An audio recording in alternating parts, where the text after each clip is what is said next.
I'm Gavin from Spitfire Engineering, and this is episode 15. Now this week is a bit different because I'm not in the yard, I'm not in the workshop this week, so I've not been there filming. But what we have done is we've saved a little treat for you, and this week we're going to tell you all about Harp Screen and how they make woven meshes for deck screens.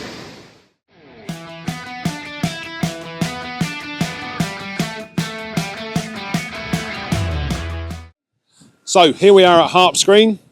We've asked if we can come up today to do some filming of their production facility here. So we're going to go in and meet Danny, and he's going to show us around. We're here at Harp Screen today, and I'm here with Danny. Danny, what's your job role here? What do you do here? Me, I'm the production manager. So Danny's the production manager.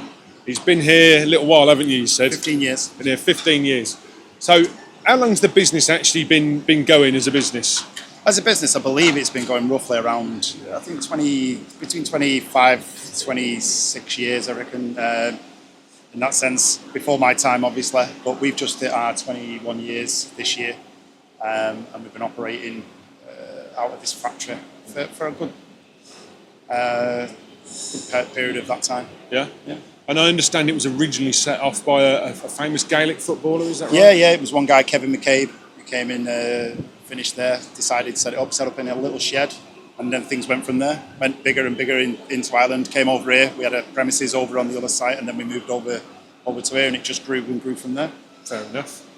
Our experience with, this is obviously Harp Screen, but we deal with a sister company called Brimmon. They are owned by the same people. We obviously buy all of our meshes through Brimmon, but it actually originally comes from your factory, doesn't it? It comes from Harp Screen. Is where it comes so from. Brimmon was integrated into our business a number of years ago, which they used to operate over their own factory, and then we just integrated it from there. But we still have offices down in Wolverhampton and stuff. So, but everything else, would operate and come out of here. That's it. And how many people work out of this place now? Roughly, on staff on the shop floor is roughly about 30, and then, like I said, if we include the sales staff and stuff like that, around 35 to 36 people we have. Yeah, that's good. I'm quite envious of the premises, to be honest, because I'd love this as our workshop. It's much bigger than our workshop. I'm quite envious of the space that you've got here. Well, like I said, we do, and we have a business centre as well. So all this over there, we have different businesses in these up at the top.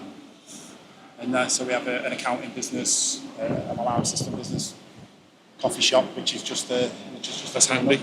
Yeah, on-site coffee shop. And these buildings as well. We opposite, we own all these buildings as well. So these are a signage company that's on it, and we rent these ones out. And then where we originally started, which was over in Saint Helens, which is a smaller unit, we rent those units out to. You've still got that, have you? Yeah, we still got it. One's a forklift truck company, and the other one is a car spraying company. And then we have a little section in it where we just put probably some machines, that were for maintenance and stuff like that. Fair enough. Okay, Danny's going to show us around the factory now. Show us how the screens are made. Let's go and have a look. Final wiring side will be stock, which is 4mm wiring down. Yeah. Yeah. So this is the 4mm wiring down in here. Yep. And then 4mm, 5mm and upwards in that side. They come in panel form. Right. Obviously, the higher that your wire goes, the harder it becomes to put into a circle. Yeah. It's just easier for storage. So if you see, for example, all the fine stuff, there's a prime example there. You've got a prime example of wire mesh at the bottom there, which can't be rolled, and then wire mesh which can be rolled. Yeah. So you'd keep that in panel form, and you'd keep that into a roll form. It's just for storage, and as you can see, we can store, a good few hundreds of rolls of stock to cover every aperture, every wire size that we potentially have. How many different sort of combinations do you think there is in what you will actually carry in stock? Oh God, well we can go from microns all the way up to 150mm. Yeah. So, and the connotations in between that, yeah, is kind of everything, every number that you can potentially hit. And generally you've got the common sizes in stock, but you've got the ability to make the sizes that you haven't got all in-house. Yeah, so the big movers, we know that we'll keep them in stock. So things like your 10mm, your 12mm, your 50mm and stuff like that, 40s. Yeah. And then different wire sizes, which is your standards, heavy duties and extra heavy duties.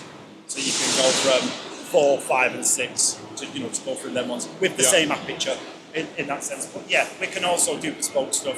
Yeah. So if a customer was asking for a 6.5 for example, we do have the ability to be able to do that. And I won't say we can do absolutely every single connotation that we can, but there's a lot. There's a lot that we can do. And if you haven't got exactly what they want, you've probably certainly got something fairly close to it. Oh God, yeah, and we operate on a very tight kind of percentage on what we can and what we can't achieve. So, plus minus 5% on some.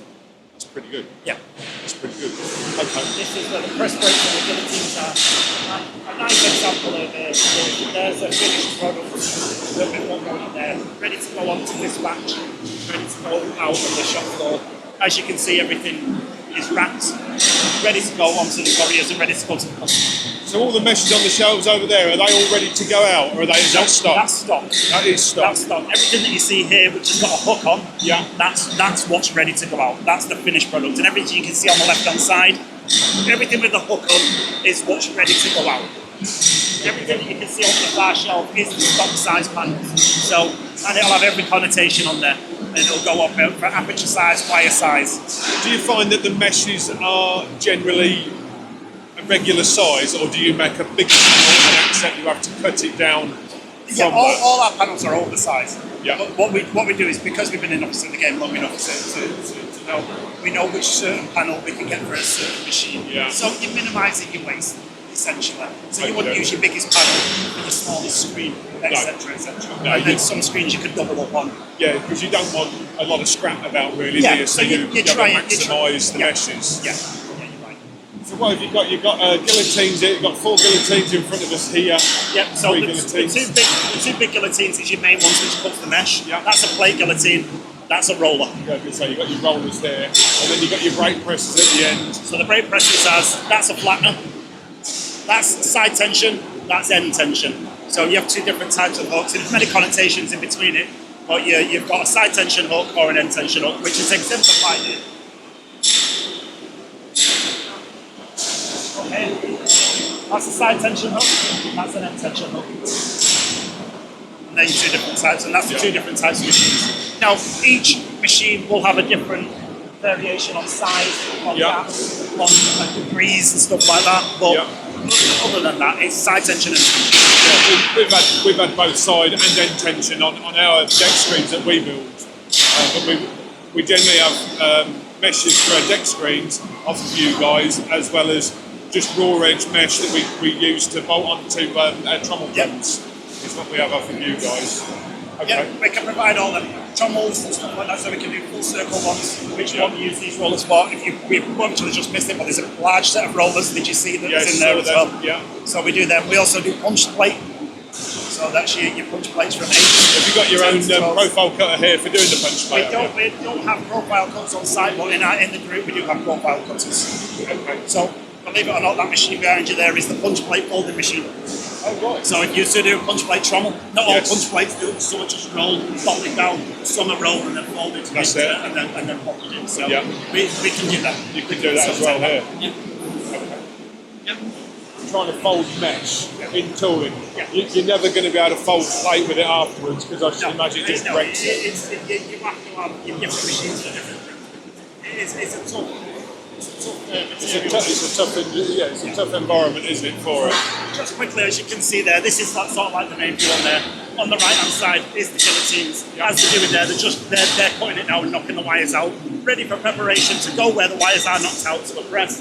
The press will then put a sheet plate on it, and then go over to the folding press. The press will then fold it, and then you'll end up with a wired hook on the screen. Now that one is a bare bent wire, and then you'll have one strip with it's got a sheet.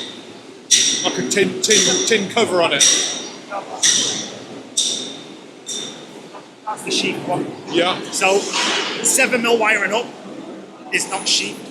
Right. So and then 6 down is. Okay. So anything below 6 ends up as a standard. It can be requested that it can be, or we can do what's called wraparounds, which then, like you said, these guys in the furnace, because it's high tensile steel, if you don't put them in a furnace, the wires will just stand. Well, I was just about to ask that. Obviously, these are heated so that you can fold it. Yeah, and you've got to be careful, obviously, not to take too much temperature out of it by putting the heat in, but if you don't, because it's high tensile, it will just stand. If it was mild steel, no problem whatsoever. Yeah.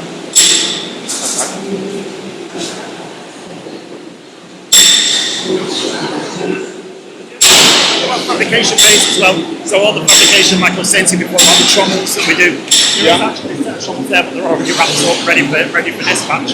But we have a full welding fabrication team down there that can do all the different. So what do they do there then? They weld the plates on the end of the wires. If we walk down now, there's actually a couple on the floor.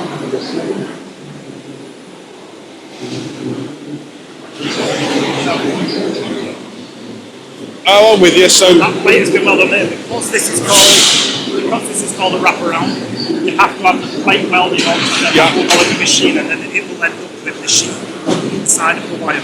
So they weld the actual plate to the mesh originally, and then that will then be formed to create the trommel mesh with that on there, and it'll be folded with the ends on. Yep. Yeah, exactly. Yeah. Okay. There is an example, I think, of a welded one finished over there. Okay. Okay, so we'll weld a hook onto that. Then once we'll the side tension. Yeah. Side tension. The side of this with the screw. Yeah, we've got our own CNC profile cutter, and we do our own punch plates. You guys do our meshes, but we do our own punch plates. And you weld your hooks on as well? Yeah, we weld the hooks on as well.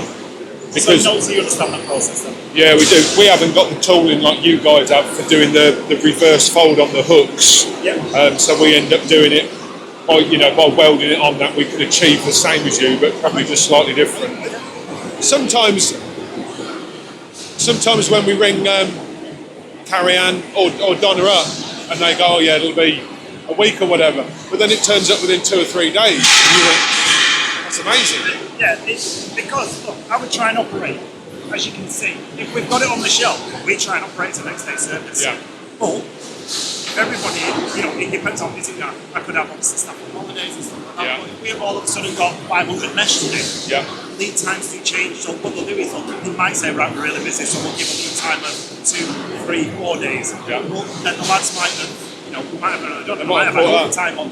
Yeah. There's all sorts of different things. All sorts of different things so you can catch up. In there that we can catch up and get it on. And I suppose guessing on the size of the order, you're unlikely to be tied up on one order for days, I suppose, because it's mesh. It's a relatively quick process to turn them around. We aim to get done between once you put the order in, we get it processed, it gets on production, and we aim to get it out next day. That's what we do. We aim to do it through the speed and the accuracy of getting it out to the customers. That is good. It's only times that when you get, let's say for example, we didn't have that spec in stock, we then have to weave it, which then would add a lead time to it.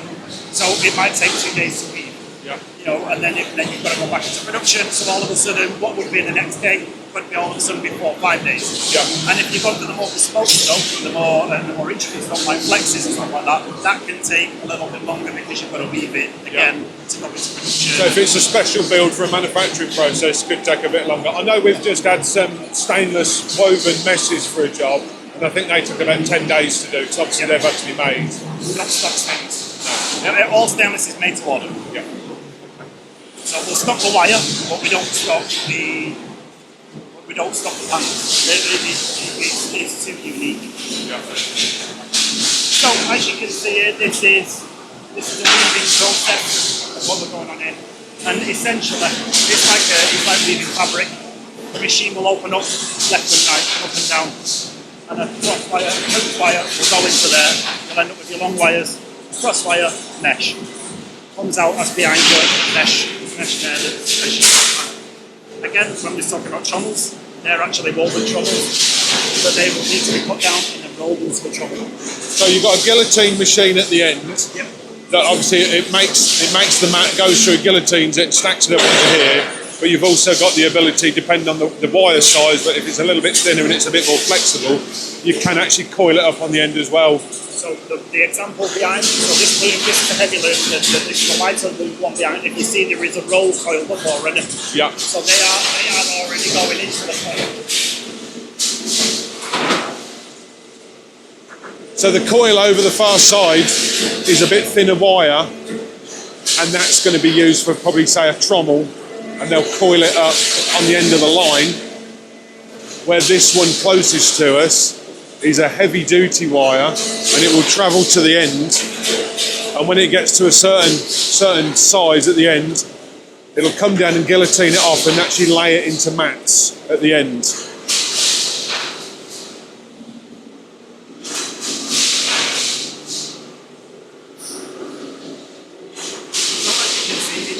And then what the lads are doing, they're cutting it to whatever stock size panel that we have. And I think the group can probably 2, 3, 4, 5, there's 6 different stock size panels that we carry to cover, you know, the broad spectrum of all the machines and so on.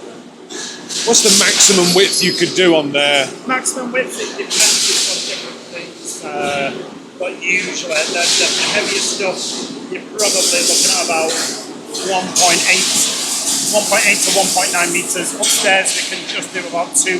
We've got a loom over there that can do about 2.2, but only on certain specs. But majority of it's around 1.9. Okay. So I know in the past when we've designed and built different screens, we've had to stay within a certain size. It'd be nice to do a longer sort of trommel mesh that cover the drum, but we've had to split it into 2. We can do length is not a problem. It's the in width. that sense, because as you can see, these roughly will be 6 metres. Yeah. It's the width that's your problem. So Okay. unless you've got a specialist loom to do it, and we usually don't do them as wide, but we've got one, like I said, that will do roughly about 2.2. The rest of them, if you get a 6-foot screen box, it's usually roughly about 1900 anyway, your screen box. Between that and the width of it. You never really breach it at 2 metres. On a side tension you can, because you can actually turn the screen around. Yeah, and go that way. And then just stack them in the deck. Yeah, but so instead of them being in short 5 balls as such, you can do one big long 2 metre one, because it's a 3 metre to be able to do that. But 3 metre is the exact, is this long. Yeah, like I said here, this is where it goes into the coil wall, and that's how we do it there. It just goes in there, then it gets rolled. Will that just be coiled up for say 10, 20 metres or whatever, and then cut? Or? Yeah, so it's roughly around 28 metres. The new one there, and it'll get curled up. It'll get the label put on it, and it'll have whatever spec to stock. And then that will get put into stock until it gets cooled off, and then it'll be cut to suit after that. Yep. So this loom that you can just see straight down the bottom now, that's our widest loom, which is ready to be set up. And I imagine that's set up like that because there will be a wide job going into it. So the same loom would do different size meshes. These two are just denoted by the wire, the physical wire size. That one would do the heavier, this would do the lighter.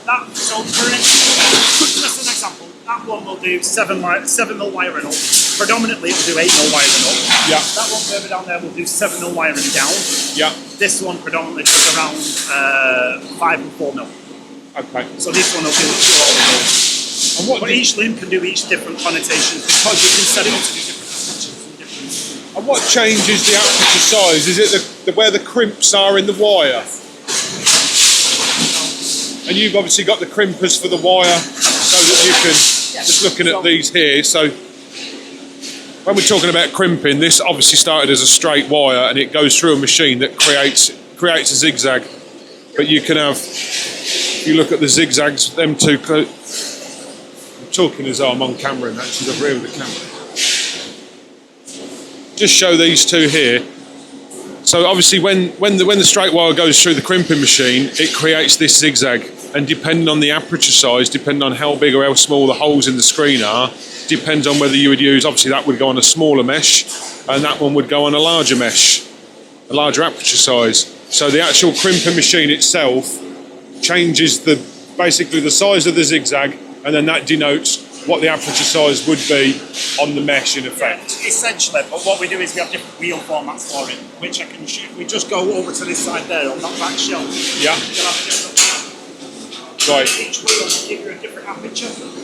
Right. So, depending on how far spaced your teeth are on that wheel, will give you the aperture that you need. So obviously, the bigger the space between the teeth, will give you a bigger aperture. And then when we go upstairs, you'll see we've got wheels and they've got very, very tiny gaps. So that'll give you a small aperture. So that's the way that you do it. And obviously, then to set up onto the machines, this gives you depth.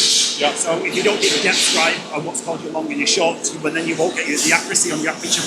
Right. So you won't get that correct. Like I said, we operate between a +5% on most our meshes that we try and do. I know that we've got an application at the minute where we wanted 800 to 0.8 of a mil, and I was amazed that you could get a woven wire mesh as small as that. It's obviously possible, right? And I think can you go smaller than that as well? Yeah, you can go into the microns. It's incredible. I know. It's funny. It's funny because when people ever come round and have a look at stuff like that, they always think of it and they don't understand how it's done. The process is exactly the same. Yeah. It just goes from a real small tiny amount right up to a real. It must take a long time to do the smaller aperture stuff compared to the bigger stuff, time-wise. For example, what they're weaving on that machine at the moment might take 4 hours. Yeah. It might take them 4 days to do, from start to finish. That's crimping it. Yeah. Some jobs will have a day and a half, and then you'll have another day and a half to 2 days just to do it. So when you think about thousands of wires, put in thousands. That's what I'm thinking. Yeah, if you've got a wire virtually every millimetre, and it's having to go through every time. Yeah, I can see that. Cool. So if we go upstairs, you can see, so down here is the heavy, which is the heaviest spec, and upstairs is where it's all the lights are down. So that's 3 mil wire, 3 mil wire and down is the upstairs one, and we also do what's called a flexor. It's going a little bit smaller with the apertures and the wire sizes. Well, just to give you a brief overview, these 2 looms here that you can see that are red and green, they're flexi looms, and that's what does our flexi cleaners. Then you've got the fine loom, crimpers, and then these ones are 4-gated looms over there, and the 4-gated looms can give you different connotations for bespoke jobs, architectural jobs and stuff like that. It just gives you more options to do more patterns. So do you have the crimpers with the looms, or is it done as a separate process and then given to the looms? Or so these crimpers that crimper can crimp for that loom, or it can crimp for this loom, or it can crimp for that. So they're all interchangeable. So they're all local to where it's needed. Yeah, so it's where it's needed. It's not necessarily that crimper has to serve that machine. Do you get what I mean? And the crimper crimps for what's required immediately. It's not crimped and put on the shelf or anything like that. It's just in time sort of basis. Yeah, we will do, but we'll have jobs on the floor. Yeah. So it's not like we'll just do, right, okay, we get one job out, we finish one job. While one job is being woven, we'll have another job going. Yeah. And then we'll put that on the floor, and then we'll have another job. And that's why you get all the trays, where they have the cross wires in, so you'll be able to just keep a perpetual motion going of mesh. So there's no doubt. So we're minimising downtime, basically. Yeah. That's what I do. But again, when I said to you about wheels, aperture, bigger aperture, smaller aperture, and if you look behind you, really small apertures. So these are the wheels that are used for crimping the wire. I'm assuming that there's 2 wheels and you run the wire between the wheels. I'll show you one that's similar, but you have 2 wheels together and they run through the wire. Yeah. And then obviously, again, depending on your gaps and your size of your wheels, will depend on your aperture of your screen. And again, from there, if you can see, it goes even finer as we go over to there. So over there on the wall, these are for the really fine meshes, and we'll show you in a minute how these work. But basically, it looks like a pair of gears, and then the wire runs between them, and it actually crimps it into the zigzag.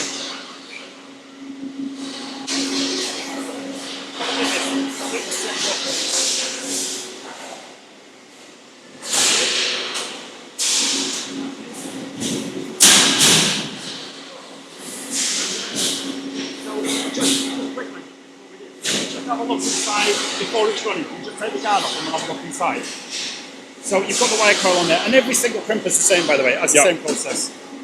On a Swift, goes to a wire straightener into the crimping wheel, and as you can see, you've got the straight wire coming out here, and then you've got the crimped wire coming out in there. In the end.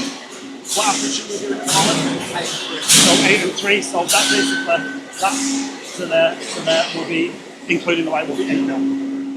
I know when we've had our meshes in the past, we could probably have like a 10 or a 15 mil mesh, and they'll both have, say, like 4 or 5 mil wire. Yep. And I'm guessing that you then just put the same wire is used, but then different wheels are done to create the different apertures. Yep. Obviously within reason. Yeah, it's exactly that. Okie doke. really is. And then obviously once it's started, it comes off and it starts to run, and then you end up what you call your long wires. These ones you end up with your cross wires. Yeah.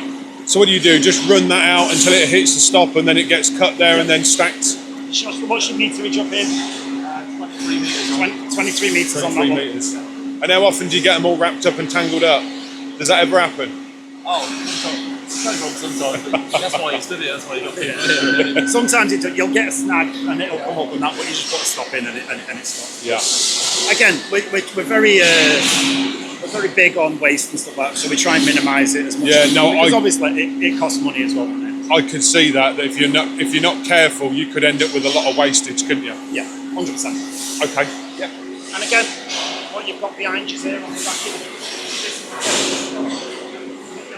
this stock.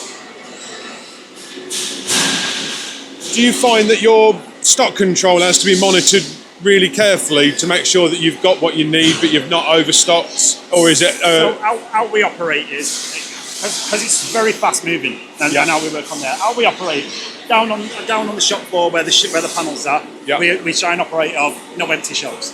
Right. So the guys know that when an empty shelf is running, they know to put that back on the shelf. Yeah. With the rolls, it's a little bit different because there's a lot more, and there's connotations with flexes and stuff like that. We do actually have live stocks, so sales staff can actually look at them, and the lads can look at them and go, okay, we're short here, we're short there, we need this. This is running out. But what we tend to do is keep the big movers always stocked up. Unless we have a machine go down, we can pretty much operate like that and effectively. Well, you've got the flexibility really that if you run out of something, you've literally got the material around to make it. It's just a matter of time before you've got the stock again. Yeah. I mean, if I was now to push one of the lads now to say, listen, we need a 10 and 3 out ASAP, we stop everything to do that. We can push it out very, very quickly. How long does it normally take you to change over on the looms from one size to another? So depending, again, it all depends. The smaller your aperture is, and if it's more complex like a flexor, that can take a good 2 to 3 hours to maybe swap over. Yeah.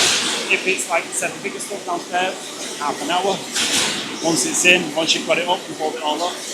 It's called threading up, basically. That's what it is. So you've got to thread the wires through the machine, which I can show you on this machine now that we're coming up to. Well, I was just thinking, looking at it, I bet starting it is the tricky bit. To get it, to keep it to hold itself together to start with, until you get going, is probably the tricky bit. It's a kind of a fine art in that sense. It really is,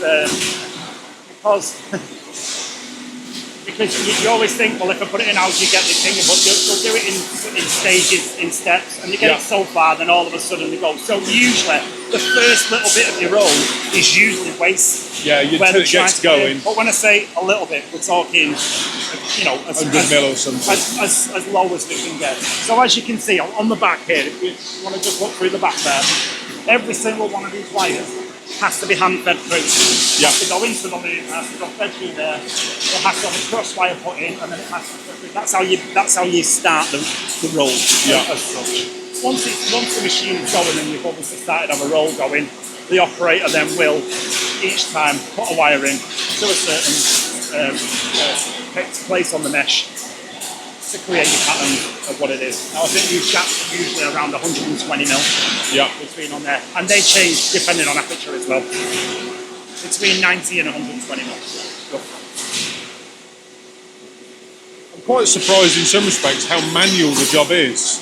Yeah, so what it is a lot of he has to do this manually. Yeah. Similar with the two flexes over there. A lot of our machines are automatic. So when they're putting the wire in, there's actually a touch plate on the other side and the machine will do it for you. But you have to, every single person has to manually put a wire in. Yeah. At the moment, he's controlling where that goes. All the other machines are automatic. Right. So they will automatically put it in. This, believe it or not, is a hybrid machine. This will do both manual and automatic. But they'll only do squared mesh on automatic, and then everything else will be manual. Right. Because there's too many connotations of it where you've got to put the wire. Yeah. So it's down to the skill of the operator to form. Essentially, yes. That's what it is. It's the operator. At the moment, he's setting it. If you can see, he's just setting it with the wire. Yeah. So he just knows. Each one will be different. Did you start on the shop floor, or did you go straight in the office? When I first came, I've been in now 15 years.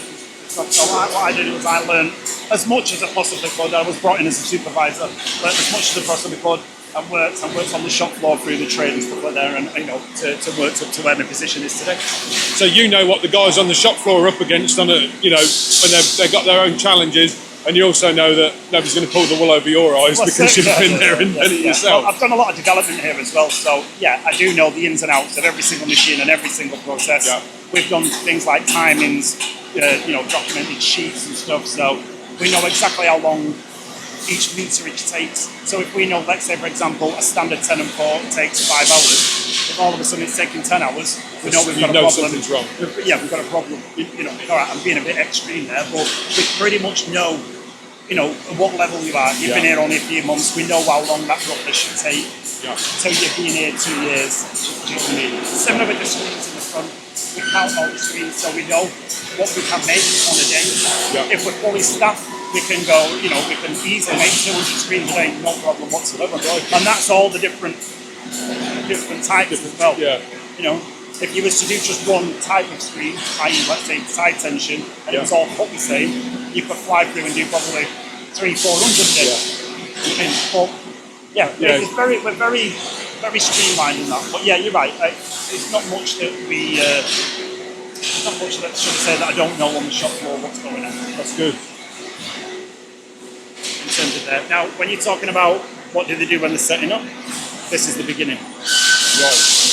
So they're putting each wire in, and they'll have to put each wire in there. He has to manually set each one like this.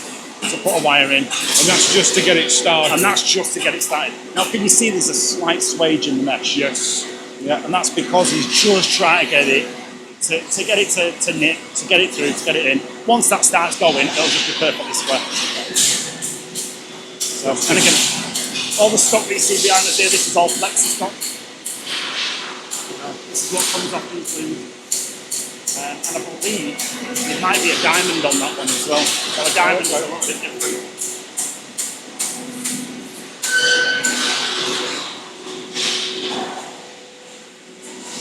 So that's a diamond screen. So we call it a diamond because there's no straight wire in between there. Yeah. So flexi will always have a standard flexi will have a straight wire. This is a diamond, and it's from there. You get a little bit more open area on it, but essentially these machines can only do these with this pattern.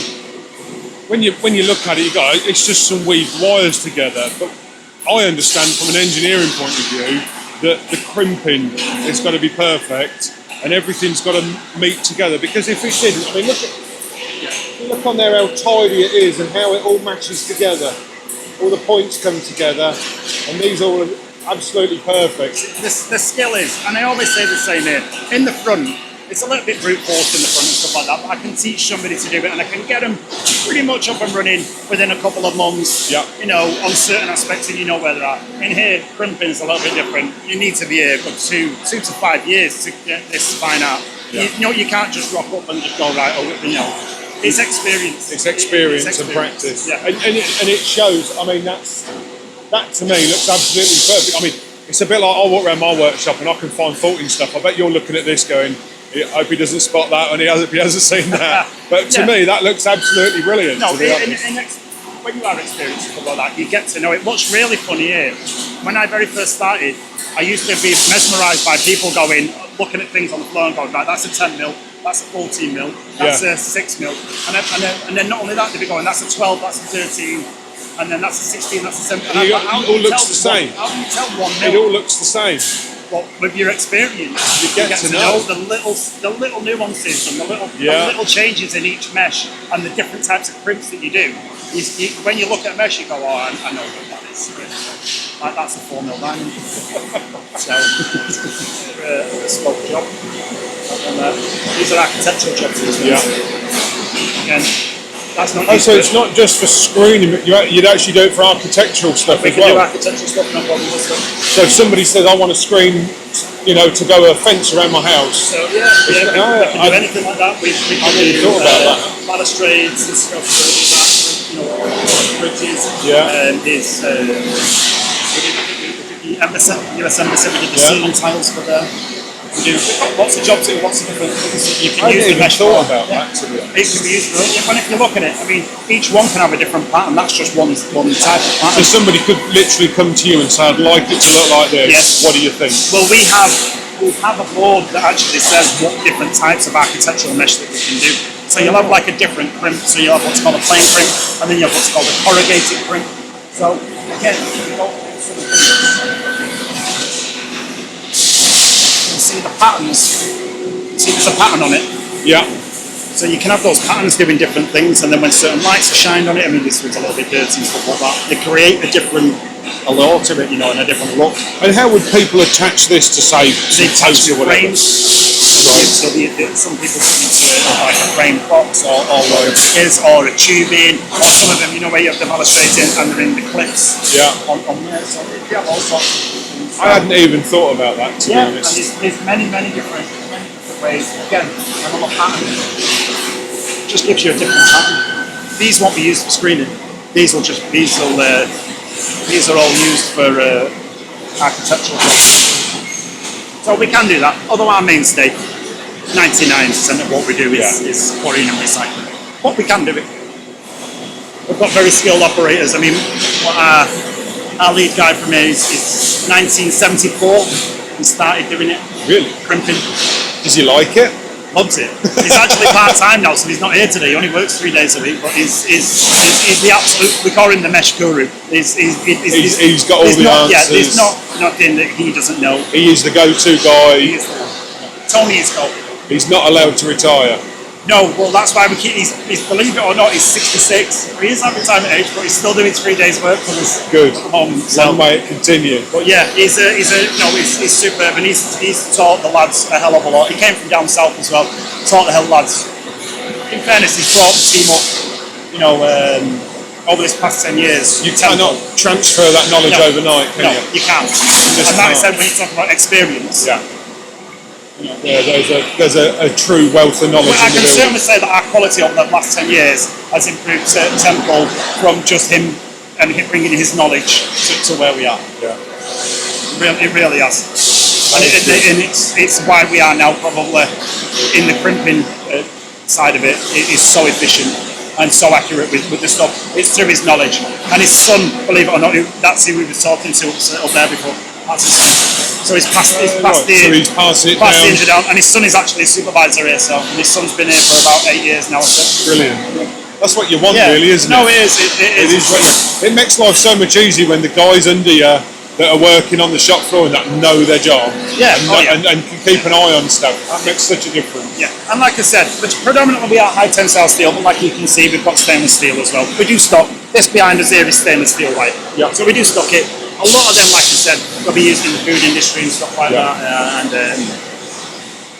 screening medias and things like that. But it's where they don't want anything that's corrosive.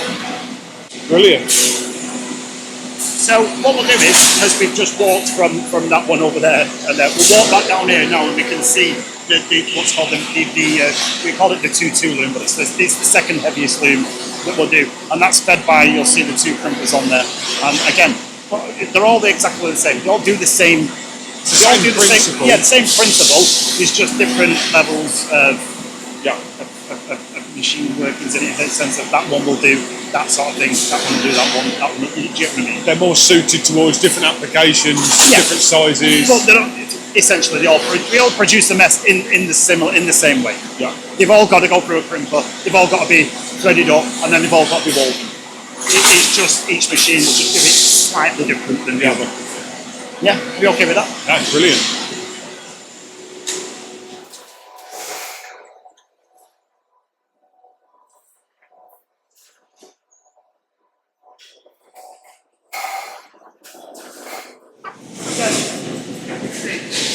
That's just one of our maintenance team there, who's just doing a bit of repair. As you can see, there's this kind of warm fish running in this moment in time. As you can see, it will come through raw material, through the wire straightener, through the crimp wheel, out of the other side with the crimp on, into a what's called a flying shape, so it's cut the mesh, and then you'll end up with what he's doing at the moment is cross wires. That's why you can see all these stuck in the cross wires to go in. So they do a batch run of the cross wires. So that will be like, say, that's your 10 mils, that's your 15 mils, that might be a 16 mil, and then different wire sizes obviously. And that's all just denoted by changing the 2 wheels on the crimper. Yep. Which these wheels behind you, again, they're all ready to go. Do all the different connotations. And like I said, firstly, it's not just one wheel will do one. Like we were saying before, change the wire size, so one wheel will, over 3 different wire sizes, will do many different aperture sizes. How do they know which wheels? There's obviously a chart somewhere that says 39LC does X. There is. They've got a chart, but there's also there is a mathematical equation on how to work the wheels out. So if we needed a wheel making, we know we can do one from scratch and make it strong. You do all that in house, do you? Make your own wheels and everything? Oh no, we don't make them. Sorry. Oh right. What we do is we repair the wheels, we'll replace the teeth. But if you wanted a brand new wheel making, we're not just selling. We haven't got a CNC machine like that to do that. So we would outsource the wheel making. So specifically an engineering company that is here. Yeah, they can do that for you. But it's a prime example of what it is. And in fairness, this here is running relatively slow. Certain speeds will react differently with certain wires and certain apertures. So if you're running too quick, you can have problems with it snagging and stuff. And then all these little tricks that they're doing here, this is just to stop tangling. I was just looking at that's all it is. I was just looking at that and thinking that's somebody's obviously got in trouble before, and it's basically tangling. So what you can, because of the way the coil is put on the foremost. Yeah. Unless you had a man standing here watching all the time, we've come up with our own kind of. But it works. Yeah, simple idea on how to stop it from tangling, and those little things, because what it does is, see the bottom ones, they're stopping it to go over. That one is stopping it to fall off the top, and it just works. And what it was doing was, before we did little things like this, you could be getting tangles every so often. That now you just tangle free, you can run all day long. So simple, but it works. Yeah, that's it. But what's really funny is some don't need it.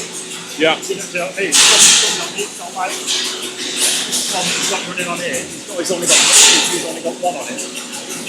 Yeah. On that one.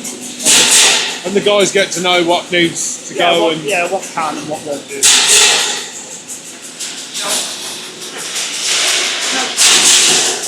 This one again is just doing a higher wire skill. And again, same process, going through a white through a crimper. It's just doing a heavier mesh. As you can see, the fine mesh up there, you can see a heavier mesh down here.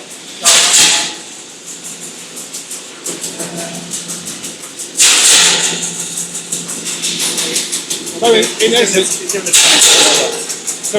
the only raw material you have coming in here is pulled the wire. Yeah. Nothing else, just pulled the wire. Yeah.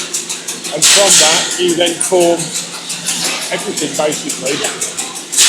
Everything that you can see, everything that's made, everything goes out the factory. Yeah. Is then manufactured and made by us. That's brilliant. Stand here, if you have a look, that is probably slightly overstocked with wire, but this is how much wire that we carry on site each time. And if you stopped having material coming in, how long would this lot last?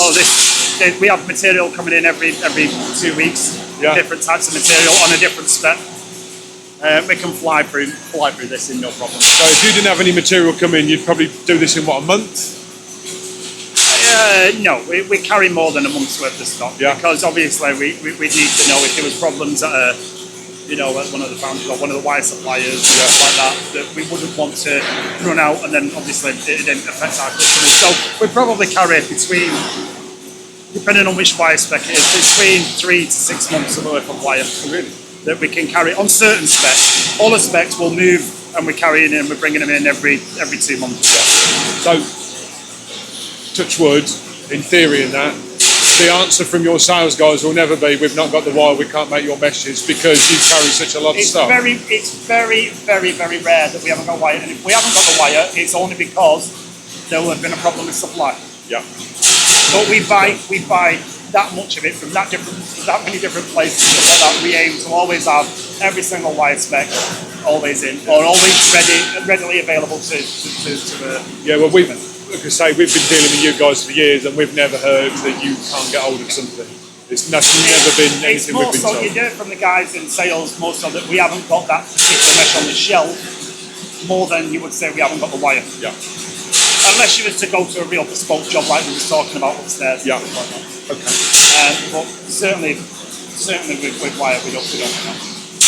Brilliant. But again, we aim to have every aperture and everything that we can do.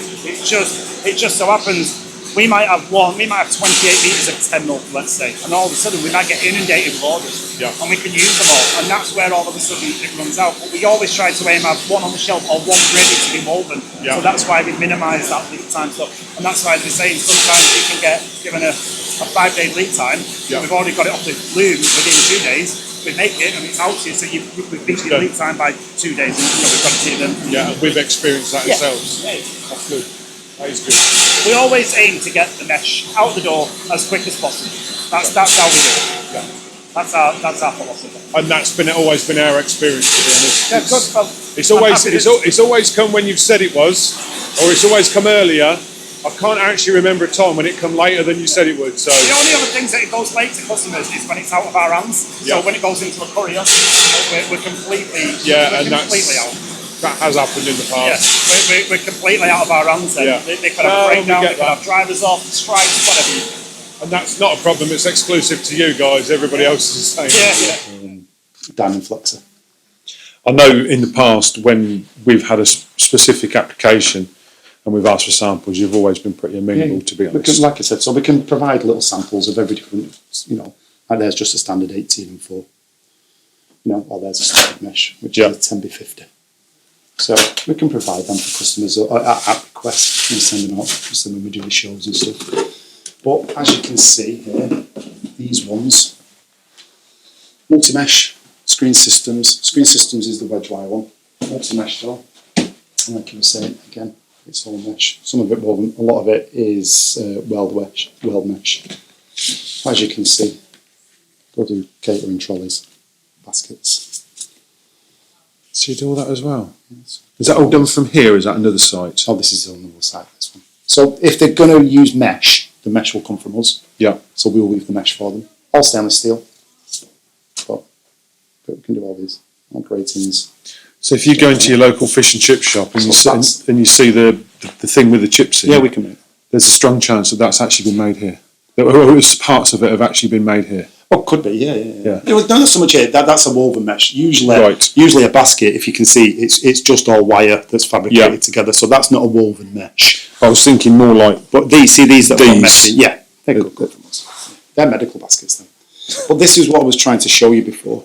So when it says examples of mesh options, so it will give you the different concessions, but these can be an architectural job. So this is although some of this looks very similar to the stuff that we know with the square woven mesh. Mm-hmm. This is purely for architectural sort of stuff. Yeah.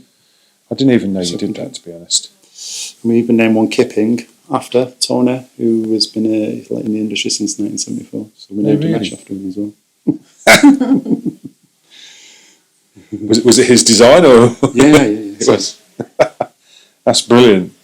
So what companies is there that's all part of the group? I know Brimmon and Harp Screen. So there's Brimmon, there's Harp Screen, Screen Systems, Multi-Mesh. They're all UK based. And Screen Systems, do they do the same as Harp Screen and Brimmon, or are they different? So this is wedge wire. Right.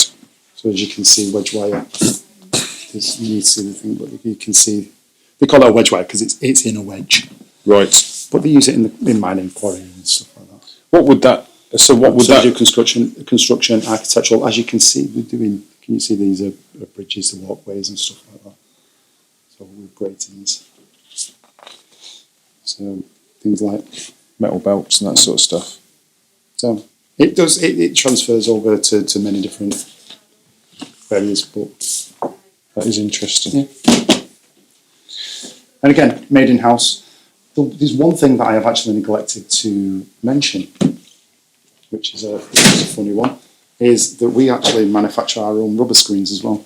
Oh, right. The only reason why I've not shown you that is because it's actually not at this site, it's at a different site. But the rubber screens that was on the shop floor, we manufacture all of them. I did see some in there, to be honest. So, like flip flow screens and all that sort of stuff. You manufacture them as well? We have the machine, we can make all that. But that's at our other site. It's the only reason why I've kind of brushed over it in that sense. Yeah. And what application would they be used for? The rubber screens? Yeah, so screening again with your rubber screens. Or people use them for noise, where they try to get the noise down. They're very hard wearing as well, especially the bigger rubber mats. So would you use that in a deck screen? Usually wash bands you can do, yeah. Yeah. So you could vibrate them end and side tension, same as a. So flip floor mats are a little bit different in that sense, but they are, yes. Side tension and end tension rubber mats. And you could do use that. them as impacts as well. Interesting. Yeah. Okay. Sound deadening as well, aren't they? So yeah. It's rubber, so people use them for quieter. As well. So yeah. Interesting. But we do make that. It's something that's just because the machine wasn't in my eye in that sense. So. In a nutshell, screens of any sort. Speak to you guys. In a nutshell. If I'm not blowing my own trumpet or our own trumpet, should we say? But yeah, if you want to come to screens, you come to us. Yeah. There's nothing that we don't know within this industry. Yeah. Well, or seen and done before. You've always served us quite well, to be honest, and always provided us with what we need. So we'll continue to do so. Yeah, well, we're happy with that. As long as we can provide, we have happy customers like yourself and all of them, then we're happy. But in all fairness, we do. We never realistically get any bad feedback. Most of the time, it will be because of a career has let us down. That's where the yeah. When they say and we've all experienced that. So. Yeah, there's nothing we can do. Perfect. Well, thank you very much for your time. Yep. Nice to meet you. And we'll see you at the races tomorrow. Yes, we'll see you there.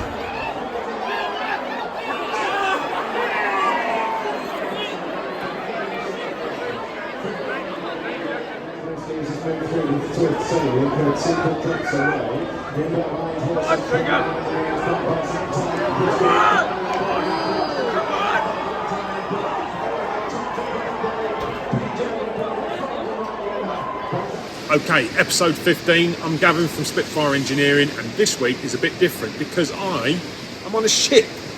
So I'm not in the workshop filming this week. You've just pointed to the sea. I'm on a ship and you've pointed to the sea. I know, because I'm on a ship because that's the sea. You can point to the ship though.